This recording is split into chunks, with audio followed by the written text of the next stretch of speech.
Our subject matter tonight is, or today, whenever you're listening to this recording online, is David Forde and his book, Being the One. In this interview, you'll hear him talk about his red mist moments, his top Derry City centre-back duo when he played back in 2006, and the Stephen Kenny call he still questions. So get yourselves comfortable and get ready to get Derry nostalgic with David Forde.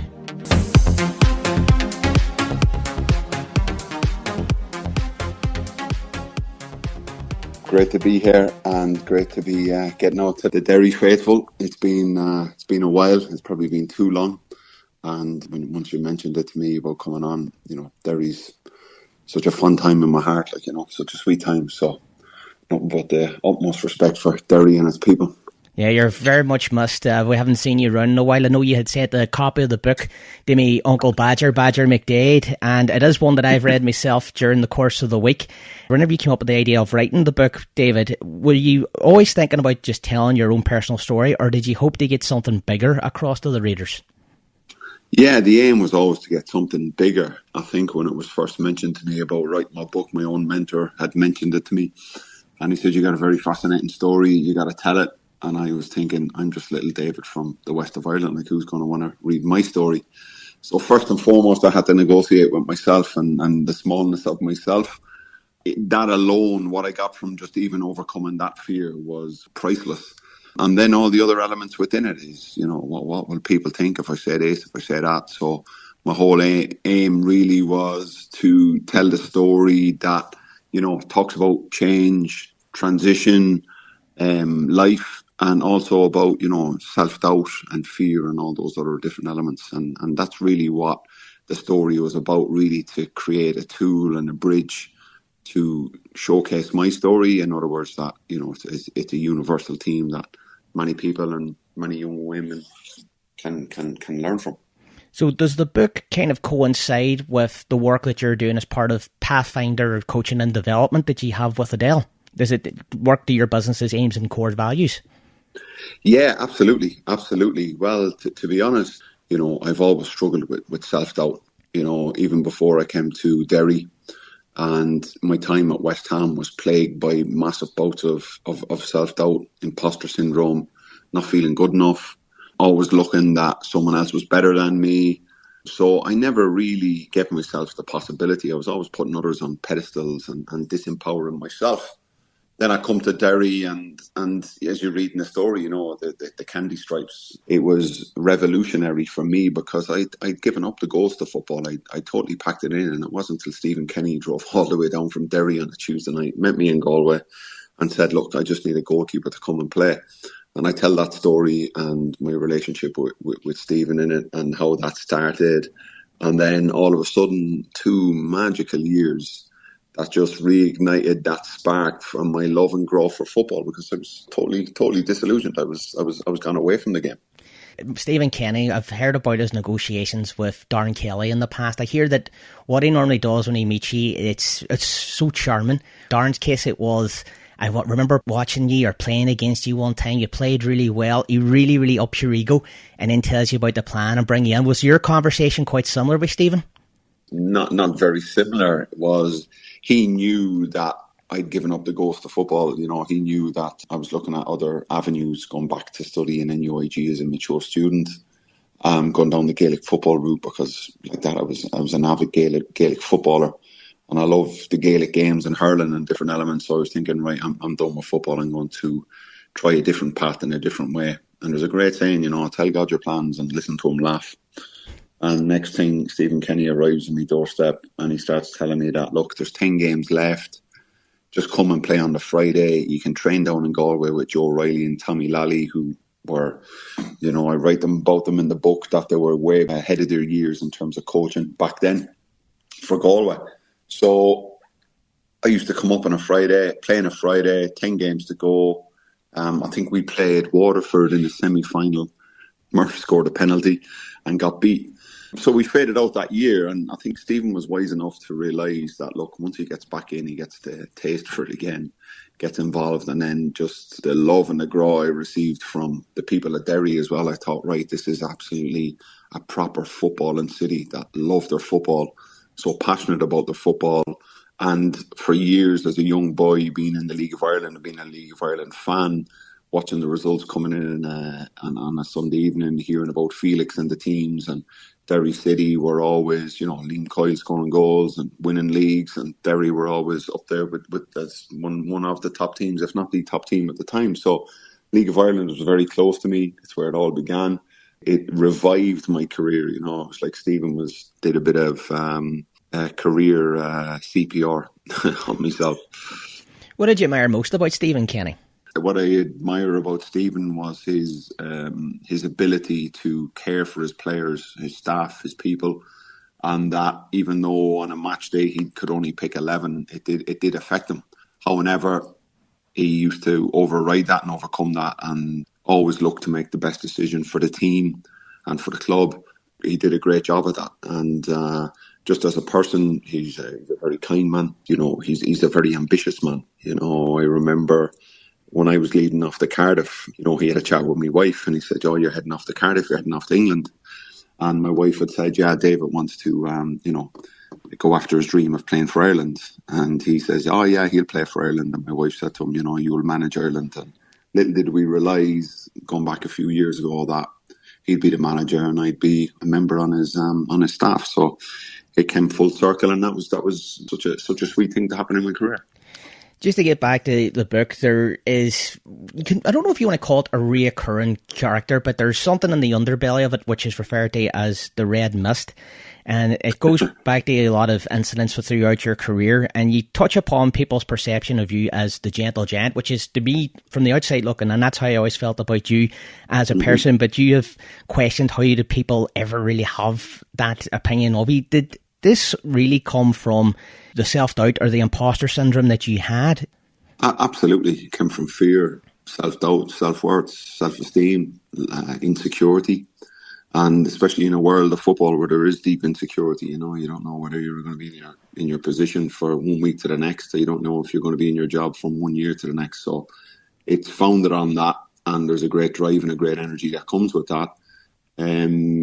What's seen on the outside, like what you said, and how people would perceive me was one thing, but what I was feeling on the inside was a total different thing. Some people that you could ask that I played with, what was Forde like, they'd probably turn around and say, "This guy was an absolute lunatic." And my wife used to say it, she'd come into the players' lounges afterwards, and the women used to be asking her, "Geez, how'd you live with him? Like, he sounds like an absolute head case." And she's like, "He's an absolute cuddly bear at home. Like, he's a different person." So I used to always find that, a difference between my personal life and my professional life, and it all come down to survival mode and trying to survive in that. Because when I left Derry and went to Cardiff, like that, I was that pleasant and placid and gentleman and everything else. And I tell the story of that, and the awakening of that red mist was the time I get released from Cardiff City, and the injustice of that I felt at the time, having a young family and having a big mortgage, and 2008 was just around the corner, came under a lot of pressure. So that's a really poignant chapter. And I remember directly looking in the mirror going, right, no one's going to mess with you in the future. And then I end up at Millwall, and I knew that for me to survive the world of football, I had to adopt a different way of operating, and it was just pure survival mode. And I had to do what I had to do to survive, because the other way wasn't particularly serving me. So that's really what it was. It was a survival mechanism. Would you say that Millwall was the club that you felt most at home at? Yeah, absolutely. I came to Millwall and I just felt, right, I've arrived home here. It was arriving home in terms of where I was in myself at that time, where that level of red mist and the red rage came to town. Probably the sweetest time was Derry City, if I'm being totally honest. I used to love playing at Derry. That was such an amazing time in my career. And probably a really amazing time in my career where I felt the most freest as a man and as a player and as a goalkeeper was Portsmouth. And that was probably what, my second, third last season. I've been to Wembley at a playoff where I have been on the stands watching a team that I follow lose. You were fortunate to play on the pitch in 2009 and 2010 with different results. How did those emotions differ from the defeat in Wembley after working so hard? Yeah, it was crazy because the first time we get to Wembley was Millwall had never won at Wembley, so there was a kind of bit of a curse around that. I think at the time I became the first Galway man to play at Wembley, so that was a pretty little special moment. And then we lose to Scunthorpe 3-2 in the closing minutes. And that was pure devastation. I remember I just went home. I couldn't do anything else. Went on holiday the following year, but it sparked something in me. It sparked a level of professionalism that I realised that in order for me to get to the next level, I need to, up the game, up my ante in terms of my physicality, in terms of my mindset, in terms of my attitude. Different elements like that had to increase because now I was 28 and still nowhere near the Irish team, and I always felt time was running out. So going back the following year, we had a great talk from Kenny Jackett, and God bless our late chairman John Burleson. They came in and they said, right, next year we're going to come back, we're going to do it better, we're going to be in the same dressing room, and we're going to get promoted next year. And lo and behold, the following year we play Swindon, we get into the stadium, we win 1-0. And it was total euphoria. The contrast between both experiences is one of being, one of the lowest of lowest to the highest of highs. Just want to take a quick pause in our interview with David Forde. Later on in the interview, he'll give you some details on where you can purchase that book, but you can get it on Amazon Kindle. If you are a subscriber to the Kindle service, you can read it for free, or you can purchase it for your Kindle for the price of £9.99. Still to come on Drive 105's Match Night Live in the coming week. Derry City versus Sligo Rovers. The rescheduled game will be brought to you by myself, Michael Kennedy and Stephen McClelland. After the international break, Michael Keeley will be live from the RSC as Derry City travel to Waterford. I'll be in the studio with the countdown to kick-off. And the following Sunday, the 26th of October, Derry City are at home for the last home game against Shamrock Rovers. Stephen McClelland and Eddie Sadak will be your commentators for that fixture with Paul Doherty in studio. I'll not be there sadly because I'll be in Bradford for the Community Radio Awards, where Drive 105's Match Night Live is nominated for Sports Show of the Year, so fingers crossed we bring back the silverware. Let's get back to our interview with David Forde, talking about his book Being the One. Also in the book, just to backtrack a little bit, there's an incident in Bartytown. There's one page, I have to admit, David, my head was spinning at it, where you're sitting in an office with Kenny Brown, this is, where you're about to say, I'm going home, I'm not playing here anymore, and all of a sudden it turns on the head, but I'm going to take you to West Ham in the morning. If that's where my head was, where was yours? Yeah, exactly. People, when I tell that story, people are like, oh my God. And to be fair, that happens throughout the whole book, where moments and sliding door moments where I'm going in one direction and all of a sudden nature or divine intervention or whatever you'd like to call it steps in. And for me, it stepped in, and all of a sudden I'm leaving, going back home to Ireland after an altercation. I won't spoil the story because it is a great little story. I'm returning home to Ireland. The manager pulls the handbrake and he says, right, instead of fining you, and I was banned for 8 games. Mm-hmm. So you could imagine what the carnage was before that. So next thing I'm down the M4, down the M25, West Ham training ground on the Monday morning, and I signed a 3-year contract on the Thursday afternoon. Crazy stuff. You're even training with some of what would have been the elite players of if you go back to the old FA Curling Premiership days, you had heroes like Paolo Di Canio in there, you had Jermaine Defoe coming through, Joe Cole coming through, you had David James, people like that. You could probably write a book in the antics of that spell alone, just around those players.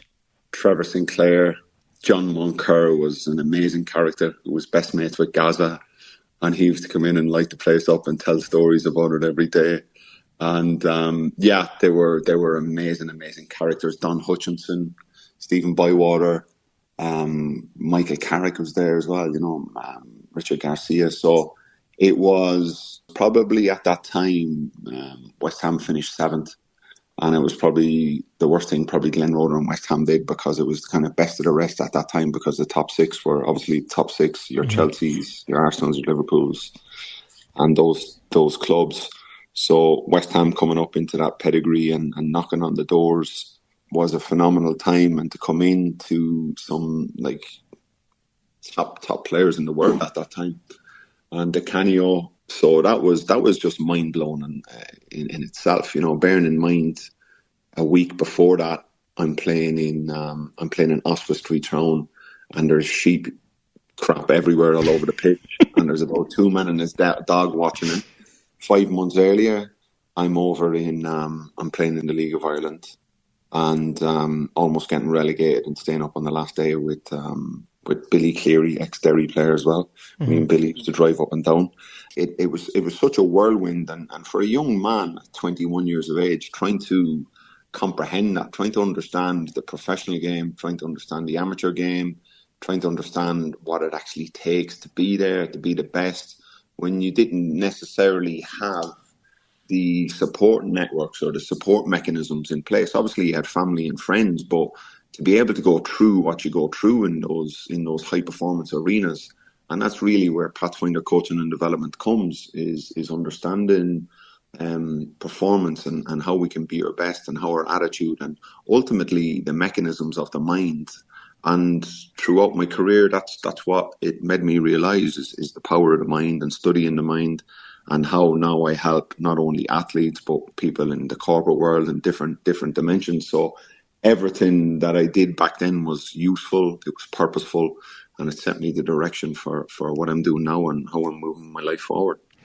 Being the One, you have 2 chapters about Derry City, but you never really mentioned the time in 2003 when you were here on loan. Was there a reason for that? I could have wrote a Bible, to be honest. I could have wrote about 15 volumes of a book. I have a great memory, and I remember a lot. And to be honest, I wrote about that, and I have those writings elsewhere.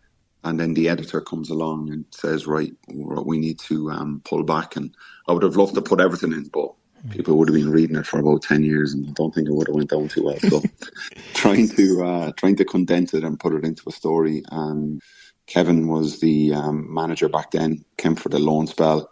And that was a great little spell, and it was cut short because they called me back early as well. So I always felt I was destined to be at Derry at some stage anyhow, and it worked out that way. Well, I want to ask you a few more questions around Derry City. Around that time, with when you came and signed permanently, around 2005, 2006, you always had Steady Eddie on the right-hand side, you had Hargy on the left-hand side, but the centre often rotated. So you had great players like Pizza, Clive, Ken. Darren Kelly came in then for the last couple of months, and then you had Mark McChrystal. Was there a certain pairing that you felt safe with in front of you? Oh, wow, that's a really good question. Eddie was amazing. I remember Eddie was amazing for me, because when I first went up there, he was the one that he took me under his wing and brought me to his house for food, and met his wife and kids, and met his parents, and all those different elements, and that was amazing. So I'm eternally grateful for Eddie for that.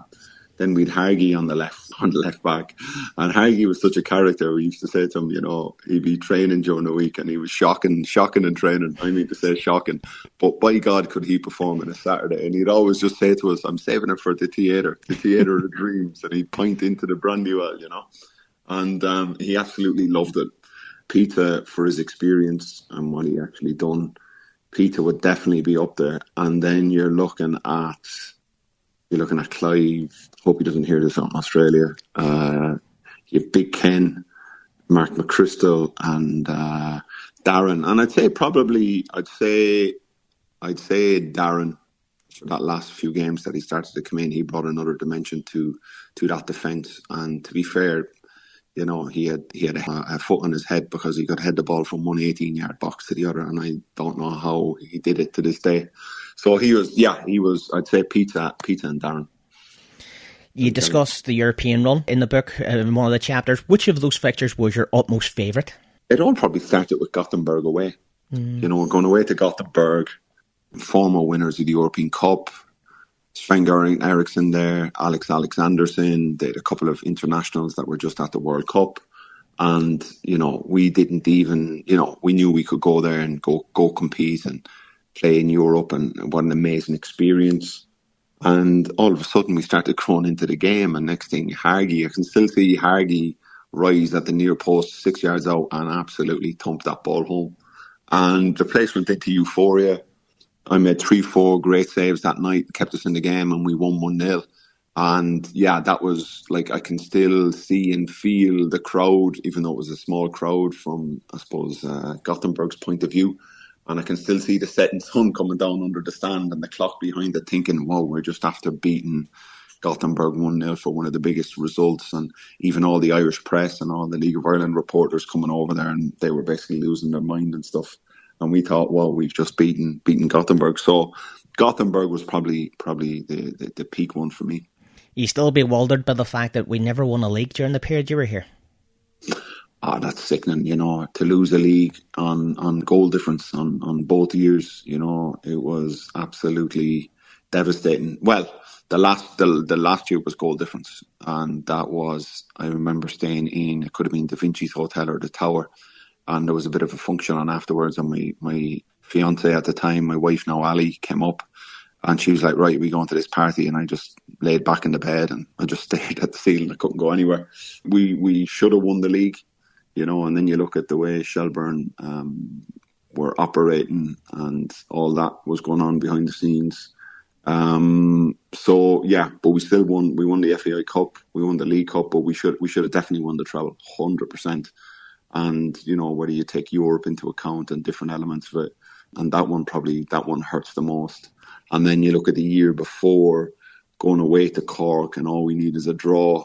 And probably the one decision I'll always look back at, and I've probably never questioned Stephen in terms of his choices and his decisions, but I would love to sit him down one day and ask him, why did you not play Paddy down in Turner's Cross?